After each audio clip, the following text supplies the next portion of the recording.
this quarantine is a lot about discovering what it is to be trapped in four walls for the entire days, or in other words, we may call it feel like Tangled or Alice in Wonderland from Once Upon a Time. Yeah, imprisoned and a bit mad. And I also like to call this the Elsa mode, so conceal, don't let them see, closet yourself in your room and always wear those gloves, they're gonna keep you and the others safe. So yeah, a pressing issue. I'd like to begin with talking about Lewis Carroll's Alice in Wonderland and comparing her to one from Once Upon a Time. So there's a common opinion that Carroll's novel is about a teen girl maturing through her mind-blowing adventures. Many short comments point to the teenage recklessness, restlessness, and anxiety.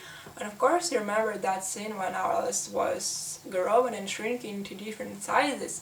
That scene is actually regarded to depict ups and downs of adolescence, and the novel focuses also on the time issue. So it's the White Rabbit's concern of arriving on time, and then the Mud Hatter's tea party. Time is an adult thing, and Alice learns a bit how to deal with it in Wonderland. And an interesting fact is the first manuscript was called Alice's Adventures Underground, some parallels to the Bible. Yeah, and that doesn't mean at all a silly girl having fun time at a children's playground. No! Underground is a frightening and dangerous place for maturing, and our Alice from Once Upon a Time went to Wonderland right after escaping her tower. For what? Just to mature, to catch the world, to discover it for herself, because she never communicated to anyone but her father. She had simply never stepped the ground.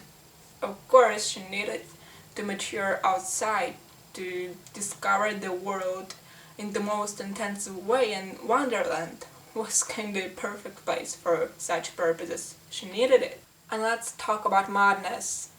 Many actually consider Lewis Carroll's novel as a story about a stupid, crazy, absolute nuts girl, and some even related to drugs. Alice had psychosis, nightmare disorder, and schizophrenia, which means lack of social engagement, unwilling to communicate a lot, and hearing voices. But we don't really know, we can't say why Alice from the novel got mad, because her environment isn't described well, and she can seem to have a normal family and an appropriate place to live in. But Alice from Once Upon a Time went bonkers just because of her imprisonment. Not surprising, isn't it? For years she lived completely on her own, within a couple of square meters, with not a soul around. Of course she talked to hats, toy rabbits and stars, heard the weird voices, and saw repeating nightmares. And the only one thing I don't understand is how she obtained food for herself. Well, maybe Carol's Alice is crazy, but Alice from the show is an absolutely different, unique character with her own story and her own psychology. Unlike her literary prototype, she does not avoid people, she strives to be with them, even though it's not easy for her. Communication, love, reciprocity and caring are the things she values most. At last, why do we call both Alice's mad meaning some disorder? Maybe mad is just creative, and it means not similar to the majority, celebrating his or her difference, acting in ways he or she thinks are the truest despite the fact that others are of the opposite opinion. And that famous phrase that all the best people are mad, which Hook used to say to Alice too, I think it simply means that the world is shaped and run by creative human beings, and we can observe Alice's creativity already when she, as a child, skillfully draws marine scenes, something she had never seen in real life. Alice's madness is compensated by, and her creativeness is expressed in her passion of solving riddles, playing games that require a lot of cognitive work. First of all, puzzles help her pass time with fun and use while being absolutely alone. Then, intellectual games are a means of clarifying things, putting one's ducks in a row, and they are a way of crackling something bigger than a puzzle and winning in something greater than a game. So once again, Alice is a smart one, creative, and she is used to train her brains to master her ability to find many alternative solutions to a problem. Puzzles also help her recover after imprisonment, tackle the loneliness. And I like the dialogue between Alice and Rumpel on a bench on the Halloween day. So Weaver is like, "What's the point of an unsolvable puzzle?" And then Teal answers with another question, "What's the point of a solvable one?" And that proves Alice's nature of a creative person just perfectly. Alice is obsessed that a solvable puzzle means there's only one plain solution, and it's awful, it's crazy, it's impossible because every problem should have different solutions. Everything can be seen from different angles. A puzzle is useless if it's not tricky, if it doesn't challenge you, if it doesn't let you discover some new perspectives. It is not also an accident that Alice is so fond of chess. Chess is a game in which you can consider an infinite number of your further moves and still not find the truest way to win.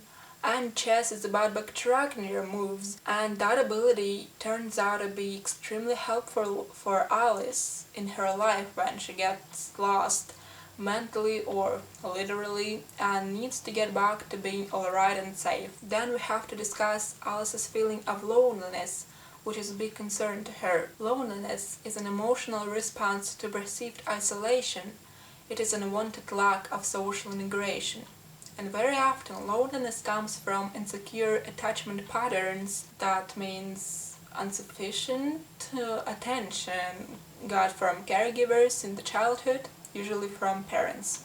But it's not any close to the Alice's case, thanks to Hugh, the most devoted and responsible parent.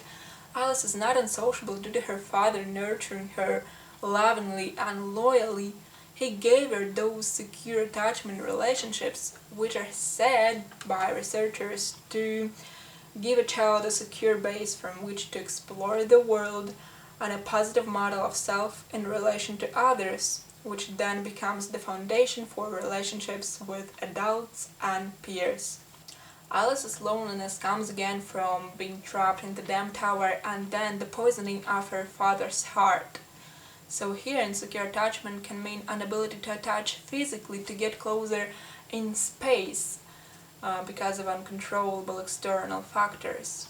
Anyway, loneliness is present and it evokes the states of being upset and pessimistic in Alice. Now I gotta dig deeper into the psychological causes of imprisonment. According to the scientists, those are loss of personal identity and loss of control over situation, and an uncontrollable bad event together with perceived lack of control result in learned helplessness. And we can see that Alice continues to think pessimistically and feel helpless until Robin makes her believe in herself.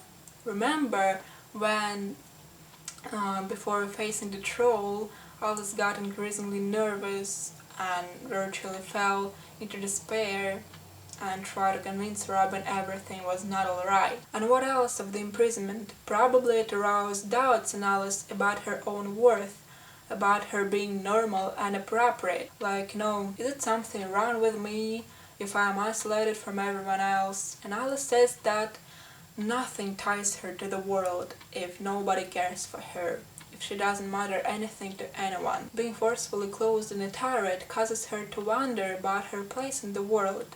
She is tremendously confused by being a bystander, an absolutely useless object not participating in the life of humanity at all, and we're all social creatures. So that feeling of being somehow incorrect, irrelevant prompts her to find social approval later in a normal human environment after getting free of the capture. And the most common way of finding social approval is adjusting to the wishes and opinions of other people. But Alice is different in this too. She's never going to behave as others want. For example, she protects the troll when all the rest are against him. She goes outside without a second thought when asked to stay put. And she scares the woman, Belfry, after having sneaked somehow into her car, and so on. Alice is way greater than a typical lonely or a trapped individual. She is indeed powerful and special. She never forgets her identity, her personality. She's not likely to give in something or someone. Let's just look at another example when Alice completely rejects Gothel when she implores her to come to her side and join her forever. Yeah, instead she kills her mother, just like Grandpa actually. And I love Alice's final words to her mother that reveal all her independent strength, her perception of herself and her life path. I'm not an outcast. I'm not an orphan or a street rat or some crazy girl who's lost her way. You chose hate, but I chose love. And now the hardest part. I'm gonna explain you in detail why Alice became a lesbian, for what reasons she preferred that, and there are at least 3 actually. First, as you know, imprisonment means rules, endless rules, and lesbian relationships mean no rules. Maybe not endless, but big freedom. And some articles say that a same-sex partner is more likely to accept and support you for who you really are, and for absolute equals it is a lot easier to reach convention. Probably building a strong and healthy relationship with a man would be extremely difficult for someone like Alice. I mean, imprisoned from the very childhood and gone a tad mad from that. It would be just another tower for her, and she was exhausted of towers. She needed something that could help her recover more easily and quickly, but not add another obstacles. Secondly, I think she wouldn't want to bond with a man because of a harmful experience with her father. She was awfully worried of being unable to touch him, of causing him pain, and maybe she was afraid that a relationship with a man would be something like that too, at least unconsciously she thought it would. And the third thing, she extremely lacked communication with women in her past. That could play its role too, why not? But now let's see why Robin and not any other girl. So Robin saw something special in Alice, and Alice saw the world differently with Robin. In the episode 14, Robin says, "You have a funny way of looking at the world, and you may be mad, but you have magic, I can sense it."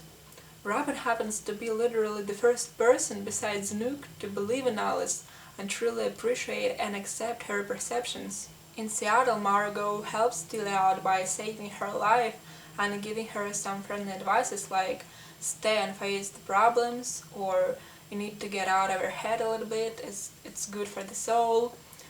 And also Margot shows her approval of Tilly and belief in her by saying that she understands Tilly may have not good days and she's alright with that and just always ready to support. And when she convinces Tilly that she's gonna have lots of adventures. And Alice also says such a beautiful phrase, "The best people you meet, they challenge you, make you see the world through a whole new looking glass." And Robin made her see herself and everything around her differently, more positively, I think. By the way, both Robin and Alice have that interesting capability of feeling things, so it's when Robin says, "I can tell these things," or "I can sense it," and Alice is like, "I just had a feeling, just a feeling." Alice is an amazingly written and performed character. She was probably the key figure of season 7, and I must tell you, I'm in love with her accent. Alice is kinda Rumpelstiltskin's successor, and I think the show could go on with her adventures. Thank you so much for watching this video. I hope you've gotten a lot of stuff to think about. Tell me what you agree and disagree with, and if you like this video you can check another. Every one of them is a little research of mine, and I welcome you to investigate Once Upon a Time from the psychological perspective with me. I think we're all great fans of that wonderful show, and I'm glad we can share love for it. I wish you all the best, and the most important, have hope. We can get through everything and we'll all be together soon. Bye.